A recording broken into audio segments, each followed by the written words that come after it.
Good morning, everybody. Hello, Teresa. How are you? I'm great. How are you doing? I'm good. All right. Everybody knows me or should know me. I'm business coach Nancy for all the times we go live, and I'm here with web designer Teresa Schlup of tell the new name of your company because I mess it up.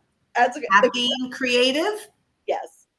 I love the name. It just hasn't quite adhered to my brain yet. So It's a shift. It's a change. You've known me in a whole different way for 4 or 5 years now. So yeah.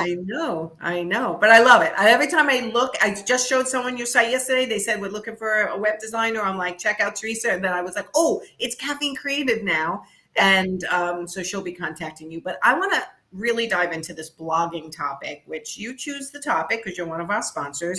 Yeah. Creating a successful interior design blog.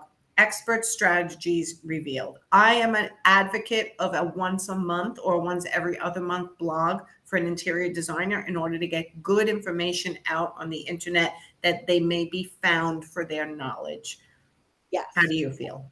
Well, and I'm gonna say I'm an advocate for blogs, and I've actually discouraged some of your clients from blogging before. I Hmm. am an advocate for a really well done blog. And that's where we run into that mix is because so many blogs, people think it's just slapping some words on a page with the right keywords and my SEO is going to go through the roof and everything's good. That's not the case. Blogging is a task and it takes a lot of thought and planning and strategy. But when it's done really well, and I think once a month is a great place to start because you can spend that month doing a really well done blog. When it's done well, it's going to create a relationship with your clients. It's going to start a conversation with new clients. It's going to get them interested in what you can do for them. It's going to have them dream about how you can make their life better. It's going to have them think about what it's like to work with you. I mean, there's so much value that you can get out of a well done blog Yeah. that it absolutely is one of the best sources of marketing yourself. But again, the key is a well done blog. So typically, when I discourage somebody from blogging, is when they come to me and they're like, well, my business coach says I need one for SEO. I'm like, okay, what do you want to write about? I have nothing to write about. I have nothing to share. Right there tells me they're not ready to share their knowledge and their expertise. Or they don't know how yet. I don't know how yet. And so unless I can get them to brainstorm some ideas that they're getting passionate about and excited about, and they start looking at the aspect of writing a blog as that conversation starter that will be fun versus a chore that is going to make them miserable, then if they still can't get past the chore, I'm like, blogging's not for you. Let's talk about some other ways to boost your visibility. And there are some great other ways. You can really put a lot into your portfolio with written content. You can do a case study. You can do other things that are good. Right. Blogging is what we're talking about here today. Those are other topics. Yeah. When they're done well, but you've got to have a passion to share value driven content that your audience is interested in and wants to engage with. It's true because it's if I really dig with my clients, well, what do you mean you have nothing to write about? Like, what is your favorite thing to do when you're in a client's house? What really excites you? And you start to, do you love window treatments? No, I don't love window treatment. How about kitchens and putting to, oh my God, I love setting up someone's kitchen. And then you're basically drawing out of them what is exciting to them to get that passion Mm-hmm. to do Mm-hmm. the work to write a blog or Exactly. to And hire someone to write the or blog that you want. right. Yeah, exactly. And so the passion has really got to be that driving force. And you've got to understand, you've got to have a solid why behind the blog that works for you. So sharing content with your audience that they're going to enjoy, content that's informative, engaging, and helpful, content that is accurate, which is a big one. And another thing is doing your research and citing your sources. So anybody Mm. can say, here's something, fluff up your living room for, in 10 minutes. Yeah, okay, that's nice. It's fun. But it's really not all that entertaining. But Right. if let's say you want to write about a lighting plan, you are an expert at lighting and bringing the right lighting in, and you work with your clients to make sure that the lighting is appropriate for their age, their time of life, their home, whatever the case is. you could write about the passion behind creating a well-designed lighting plan. I actually had a client who did that a few years ago, and I did not know there was so much. Oh, there's so much to lighting. I know. It was such an engaging blog because I learned something from it. I started thinking about my aging parent and how their lighting is crap and what we could do to help them with that. I mean, all of a sudden, I'm thinking about how I wish that person had been in my area, that I could have hired them to help. You know what I'm saying? Yes. So that's the difference between a fluff piece that you think might bring in attention and something that really showcases your expertise, your knowledge, Your and your, knowledge, sharing your knowledge.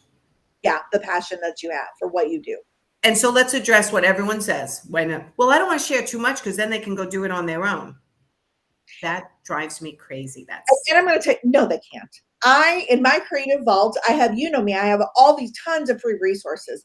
I share every secret. If somebody wants to know what tools I use, I'm like, here's the tools that I use. And they have a great, they'll teach you how to use them and everything. I share everything. I do not have secrets from people when I'm doing it. Right. People might be able to implement things, and that's okay because they weren't my target audience. They weren't my client, and I cheer them on, and I'm happy for them that I was able to provide them with a resource that helped them. Yes. Most people are like, oh my God, can you do this? I've sold templates in the past where people are like, a month later, what will it cost for me to just have you do this for me? Yes. So maybe they can do it. That's okay. They're not your people. You can't serve everybody. But share your secrets. Tell them the whole world. They're going to realize this is a lot harder than I thought it was. And yeah. Right. Or just what they're learning from you is one piece of a larger puzzle that they need to then do more training. So you have a lot of trainings out there where they can do it themselves if they are a DIYer, have the time, have the patience, have the knowledge, absolutely, and want to take the time. And that's just it. So I say share. Don't be afraid that you're giving away your trade secrets. I know. To realize that it took a lot more for you to grasp that knowledge. It's not a weekend DIY project. I mean, lighting plan example again, is that a weekend DIY project? I don't know anything about it, but I guarantee it's not. So again, share your knowledge. I think sharing the knowledge is, and I tell interior designers this all the time. You think my business is so different from yours? It's not in the marketing section. Maybe I'm international, so that's slightly different. But I share my knowledge so that people know that I can help them with certain things, but I share enough that they can implement themselves if they can do it, right? Absolutely. And that's even benefited me in other ways where I've had people who are able to take the knowledge I share and implement something. And then they have a friend who's like, I love what you did, but I could never do that. And they're like, you should talk to Teresa. Yes. She'll help me with this and she can do it for you. So, I mean, there's so much value. Get out there and don't be afraid to share and just give real value. And so where do you get inspiration of what the value is? So first of all, what value do you bring to their life? What can you do that makes your life better, easier, more efficient, more beautiful, more luxurious, whatever the case is, whatever you're selling? What experiences do you have that they could relate to? Sharing those experiences, sharing a story. Storytelling is so important. Storytelling is a great one. We just put a blog up for a client yesterday who is talking about Grandma Fern's homemade Heath bars and the homey feel it brings and how these homey feels inspire her designs. And when she comes into her class, because she wants to create places people build memories. It's a fun, cute story. I love that. That'll be launching tomorrow, and it's going to definitely connect with her audience. Mm-hmm. So there's a lot of things like that you can do. And then also, what are they interested in learning about? What are your clients thinking about? Are they looking at having a more efficient, beautiful kitchen to host holiday gatherings in? Granted, you're not going to have a kitchen ready for them this year. Right. But you could start planting a seed that they want that kitchen next year or whatever the case is. I mean, so those are things that you can do to really start getting your knowledge and sharing your information out there. Mm-hmm. I love it. I think that it also, in the writing process, even people who are resistant to writing, it is very cathartic to put your knowledge down on paper also. So very cathartic. So very cathartic. Yeah. Another thing too that I want to share is don't be afraid to share your personality.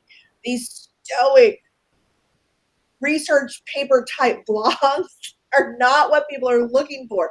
A Right. blog is the start of a conversation. It's the start of a relationship often with your potential clients. So Hmm. put personality into it and have a conversation with your audience. I have to tell people to practice being yourself out in public. Practice. Practice being yourself in the public eye, because it's really hard for people to show who they are authentically because they feel like they're going to be judged.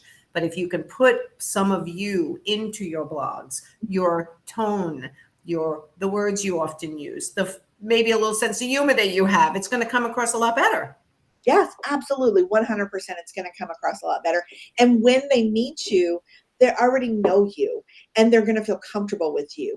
If you're very stoic or boring, or you have a blog that's in a voice that's not your own because somebody else wrote it, and then they meet you and there's a contradiction, that like, know, and trust value has just been shaken. So you've Right. got to have your personality in the blog post. Right. And I think most people, when they start out, should be writing their own blogs. I wrote my own blogs for a very long time. I still write my own blogs. It's one that it's a hard one to let go of. I've gotten blogs from people before and they're good and well written, but they were never quite my personality and I always rewrote them. Right. Right. So why do it? Why not just write them from scratch? Yeah. Absolutely. Absolutely. Right. Any other tips that we missed? There's a couple other tips from the technical point that I want to touch base on. So first of all, and I would say the blog that I got out there this month is longer and more detailed. So I encourage you guys to check that out. But first of all, you want to have a professional looking blog. You don't want to have something that looks like a high school project. You've got to take the time or pay somebody to create a really well designed professional blog that is Like formatted properly. That is easy to navigate and visually appealing. If it's just a really long, continuous thing of words with no breaks, no images, yeah, it's an eyesore and people aren't going to be able to read it. So imagery is a big piece of the blog. It helps tell the story of what you're wanting to capture, the feelings you're wanting to tap into. Always right now, I'm going to highly encourage people, design with mobile in first mind. Yes, you want it to look good on a computer, but the more and more and more, and in every industry is different and every person is different, but I have some of my clients, more than 70% of their website traffic is on a phone. And so if you are designing for computer and mobile secondary, it may not have that visual appealing flow that is comfortable for your clientele. Great tip. For your readers. Always make a point to interact with your readers. If they comment on a social media post about your blog, if they comment on the blog, whatever the case is, always engage, always interact, keep the conversation going. And most importantly, be consistent. You get to choose the interval. It can be every other month, like you suggested. It could be every month. I used to do weekly, then bi-weekly, then monthly. You get to choose what that schedule is, but be consistent. That is one of the biggest keys because posting a blog is almost like posting a promise that I'm going to show up regularly for you. Yes. If you don't want to do that, call it something else. Call it articles, inspiration, guidance. I don't know. Right. If you're going to do it once a quarter, you can say, here's my once a quarter, design inspiration or something like that. Like that. Yeah. And if you're going to do it once a quarter, go all in and give it everything you got to make it making a nice hearty 1,800 word blog, something like that. Don't throw out a 500 word blog or article if you're doing it once a quarter. It's an afterthought at that point, and it's not going to benefit you. Your energy is better spent on other marketing avenues if that's what you're wanting to do. I love it. Okay. Any other tips did we miss? There was a lot here. So if anyone watches, you got more? No, there's a lot in the blog. I think we've covered it pretty well here.